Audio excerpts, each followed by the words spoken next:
काय मोर्चाचं काय उद्देश मी सांगतो तुम्हाला. केंद्र शासनाच्या निर्देशानुसार पोलिसांनी केलेल्या हल्ल्याचा जाहीर निषेध करण्याबाबत सर्व अमरावतीकर तर्फे एक दिवसीय धरणे आंदोलन करा, पीसफुली प्रोटेस्ट करा आणि मागण्या सेम आहेत. आपल्या 3 मागण्या आहेत ज्या पूर्ण झाल्याच पाहिजे आणि होणारच आहे. सो आज ह्या इरविन चौकामध्ये तुम्ही बघू शकता, इथे सर्व लोक जमलेले आहेत. मागणी फक्त एकच आहे, ती म्हणजे इस्तीफा द्या, इस्तीफा द्या.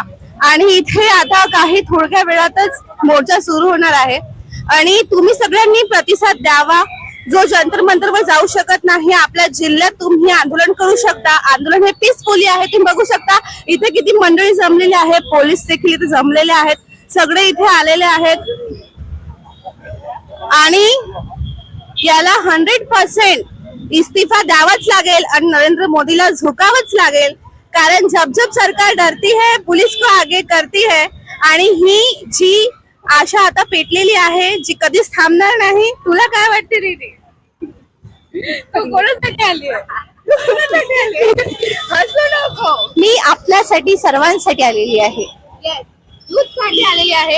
हा माझा छोटा भाऊ जो आलेला आहे इथे स्कूल मधून, त्याला आणलेला आहे. याच्यासाठी आम्ही लढत आहे. एक्झाम पेपर लीक झालेच नाही पाहिजे यासाठी आम्ही आलेले आहोत. सो इथे आपण यांना विचारू की तुम्ही कशासाठी आलात, तुम्हाला काय वाटते, मागण्या पूर्ण होतील? होतील सर, जरूर मागण्या पूर्ण होतील. नाही झाल्या तर आपण इथे प्रोटेस्ट करूया, त्यांना आंदोलन देऊ आपण इथेच. की ही ऑपोजिशन लीडर आहे, रुलिंग पार्टीने यावर विषय मांडला पाहिजे. संसद मध्ये चर्चा करून काही फायदा नाही. आम्हाला इस्तीफा पाहिजे, इस्तीफा पाहिजे.